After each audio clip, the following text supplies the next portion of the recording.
Hello student, जैसे कि हम लोगों ने अपना एनर्जी कंजर्वेशन का चैप्टर नंबर 3 स्टार्ट कर दिया है, electrical supply system and the Motors. तो उसके कुछ टॉपिक्स कवर कर लिए हैं और आज का टॉपिक है हमारा पावर फैक्टर। ठीक है, इससे पहले हम लोगों ने टैरिफ वगैरह देख लिया है, तो पावर फैक्टर क्या होता है हम ये देखते हैं।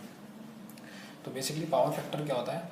पावर फैक्टर जो होता है हमारे पास एक कोसाइन, एक कॉस फाई जो होता है एंगल होता है बिटवीन द वोल्टेज और द करंट। यानी कि जो वोल्टेज और करंट के बीच में जो हमारा एंगल बनता है वो हमारा क्या कहलाता है? पावर फैक्टर कहलाता है। ठीक है, कॉस का कंपोनेंट किसका कंपोनेंट होता है? कॉस का कंपोनेंट होता है।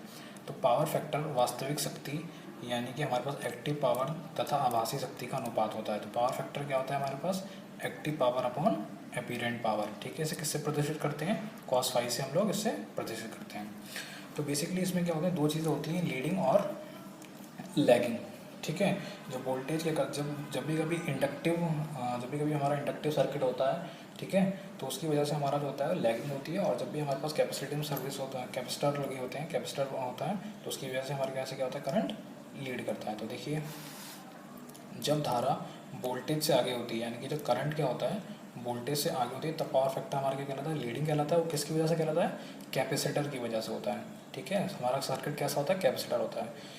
जब धारा वोल्टेज से पीछे होती है तब पावर फैक्टर हमारा क्या होता है? लैग होता है। और ऐसा कब होता है? जब हमारे पास इंडक्टिव सर्किट होता है। ठीक है, तो पावर फैक्टर बेसिकली क्या होता है? It is the angle between the voltage और the current.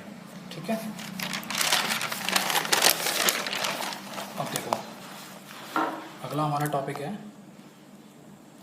Low power factor in industries. तो देखो किस किस कहाँ कहाँ पर हमारे पास लो पावर फैक्टर्स होते हैं, जैसे कि मोटर हो गई, ठीक है, जो यूज़ होती हैं, ट्रांसफार्मर्स हो गए, और उसके बाद हमारे पास कुछ लैंप्स हो गए। ये सारी जगह जो होती है हमारी लो पावर फैक्टर कार्य करता है। तो देखो लो पावर फैक्टर हमारा कहाँ पर होता है? जहाँ पर इंडक्टिव सर्किट होते हैं। ठीक है, जहाँ पर कॉइल्स होती हैं हमारी।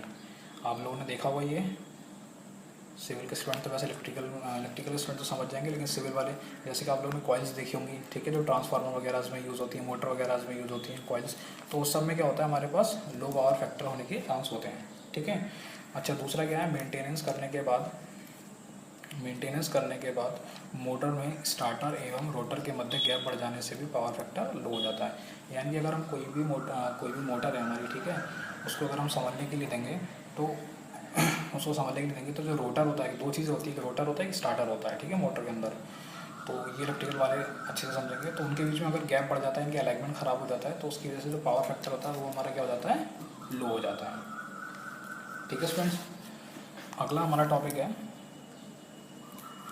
Disadvantages of low power factor. ठीक है, ये क्या डिसएडवांटेजेस हैं लो पावर फैक्टर के? देखो, लाइन धारा का मान बढ़ जाता है। कहने का मतलब है जब हमारे पास जो करंट है या जो लाइन करंट है उसकी वैल्यू क्या होती है? बढ़ जाती है। तो जो हमारा वायर होता है वो काफ़ी ज़्यादा क्या होने लगता है? हीट होने लगता है। ठीक है, जब उसमें करंट ज़्यादा फ्लो होने लगेगा तो उसकी वजह से क्या होगा?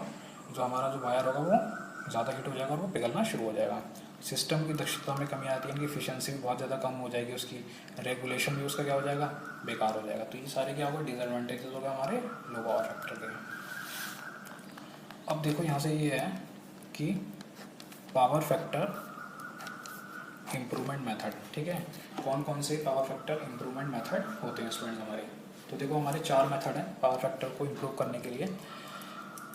स्टैटिक कैपेसिटर, ठीक है, सिंक्रोनस कैपेसिटर, फेज एडवांसर, ये ई है, और कैपेसिटर बूस्टर के प्रयोग से।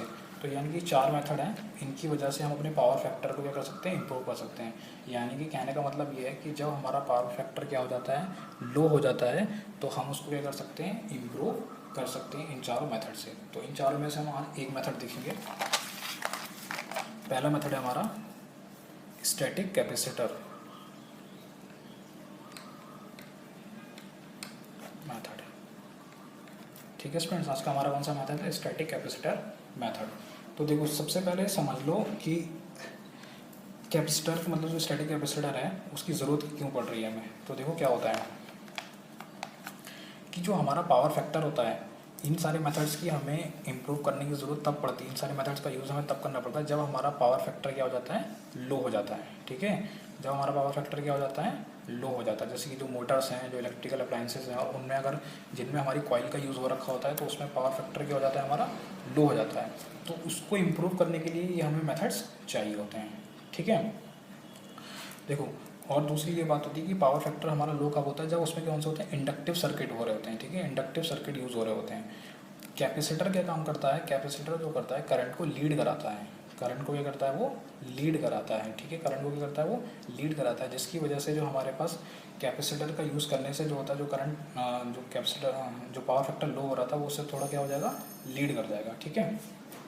तो कैपेसिटर जो होता है is use to leading the current, उसको क्या करता है, वो लीड कराता है, ठीक है। तो हम क्या करते हैं, हम लोग मैं सर्किट से समझाता हूँ। देखो ये हमारे पास क्या हो गई, एक मोटर हो गई, ठीक है, ये हमारे पास क्या हो गई, एक मोटर हो गई। तो हम लोग क्या करते हैं, मोटर को उसके पैरेलल में क्या लगा देते हैं, कैपेसिटर को लगा देते हैं। क्या लगा देते हैं हम लोग, पैरेलल में कैपेसिटर को लगा देते हैं, ठीक है। जो भी हमारे पास लोड होता है, जो भी मोटर्स होती है, उसके पैरेलल में हम लोग क्या लगा देते हैं, कैपेसिटर को लगा देते हैं। और कौन कौन से कनेक्शन इसमें कर सकते हैं, हम स्टार कनेक्शन का यूज़ कर सकते हैं, और इसमें हम डेल्टा कनेक्शन का यूज़ कर सकते हैं, ठीक है। स्टार कनेक्शन का भी यूज़ कर सकते हैं हम इसमें, और किस किस कनेक्शन का यूज़ कर सकते हैं, डेल्टा, यानी कि जो हम कैपेसिटर को लगाएंगे लोड के पैरेलल में, वो डेल्टा कनेक्शन में भी लगा सकते हैं और वो स्टार कनेक्शन में भी हम लगा सकते हैं, ठीक है। तो कैपेसिटर लगाने से क्या होगा, जो अब देखो लो पावर फैक्टर किसकी वजह से होता है, इंडक्टिव सर्किट की वजह से होता है, ठीक है। तो उसको इम्प्रूव करने के लिए, उसको सही करने के लिए हम क्या लगाएंगे, उसमें कैपेसिटर लगा देंगे। तो कैपेसिटर क्या करता है, बेसिकली ड्रॉ करता है लीडिंग करंट को। कैपेसिटर क्या करता है, ड्रॉ ए लीडिंग करंट, और क्या कर देगा, न्यूट्रलाइज कर देगा लैगिंग रिएक्टिव कंपोनेंट को। देखो यहाँ क्या होता है, ये रिएक्टिव कंपोनेंट होता है, मैं इधर बना कर दिखाता हूँ। ये हमारा वी हो गया, ये हमारा फेज एंगल हो गया कोई। तो ये हमारे पास क्या होता है, रिएक्टिव कंपोनेंट होता है।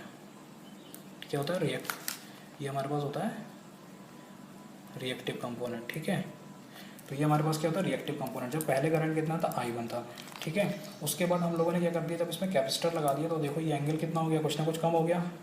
पहले कितना था, Φ1 था, उसके बाद ये एंगल कम हो गया, यानी कि जो रिएक्टिव कंपोनेंट हो गया वो क्या हो गया, कम हो गया। तो कैपेसिटर क्या करता है, ड्रॉ करता है लीडिंग करंट को, ठीक है। यहाँ से क्या करता है, ये लीडिंग करंट को ड्रॉ करता है और न्यूट्रलाइज करता है लैगिंग रिएक्टिव कंपोनेंट, जिसकी वजह से जो हो रहा है, लैग कर रहा है रिएक्टिव कंपोनेंट, उसको क्या करता है, ये कम करता है पार्शियली या फिर पूरी तरह से उसे क्या कर लेता है, न्यूट्रलाइज कर लेता है। तो यही काम होता है, कैपेसिटर क्या करेगा कि लीडिंग करंट को क्या कहते हैं, ड्रॉ करेगा, और जो लैगिंग रिएक्टिव कंपोनेंट है उसको क्या करेगा, वो कम करेगा। इसकी वजह से हमारा क्या हो जाता है, जो पावर फैक्टर जो होता है वो इम्प्रूव हो जाता है, ठीक है स्टूडेंट्स। अब देखो उसके एडवांटेजेस क्या है। कैपेसिटर लूजेस 0.5% से कमी होती है। मेंटेनेंस इसका काफ़ी आसान होता है, काफ़ी ज़्यादा यूज़ होने वाला है।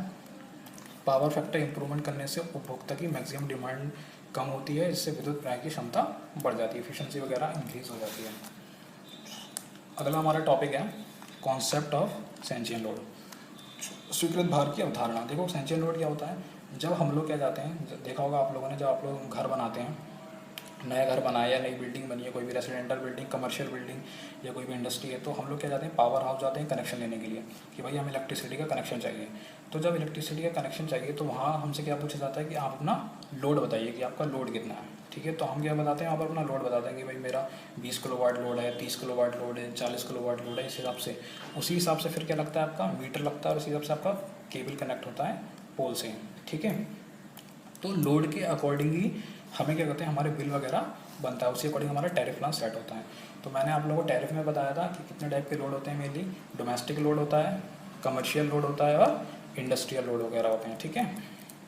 तो देखिए डोमेस्टिक लोड, इसके अंतर्गत घर की लाइट आती है, fan, radio, TV, transistor, electric, ये सारे आते हैं, जिसमें जो डिमांड फैक्टर 100% होता है, डाइवर्सिटी फैक्टर कितना होता है 1.8 to 1.3, और लोड फैक्टर कितना होता है 10 to 20%। उसके बाद हमारे कमर्शियल लोड आते हैं, जैसे कि मैंने आप लोग बताया था शॉप वगैरह के होते हैं, उसमें क्या क्या चलता है भाई, लाइट चलती है, फ़ैन चलते हैं, तो ये सारी चीज़ होती हैं। इसके बाद हमारे पास क्या होते हैं, इंडस्ट्रियल होते हैं इलेक्ट्रिकल लोड, जिसमें कॉटेज इंडस्ट्रीज़ आती हैं, छोटे स्केल की इंडस्ट्रीज़ होती हैं, मीडियम स्केल की इंडस्ट्रीज़ होती हैं, और लार्ज स्केल की इंडस्ट्रीज़ होती हैं। तो ये सबके डिमांड फैक्टर होते हैं, और लोड फैक्टर्स होते हैं, और डाइवर्सिटी फैक्टर्स होते हैं। ओके स्टूडेंट्स, तो आज के हमारे ये टॉपिक्स थे। अब अगले हम देखेंगे अगली वीडियोज़ में इसके नेक्स्ट पार्ट को कंप्लीट करेंगे, मोटर्स को। Thank you.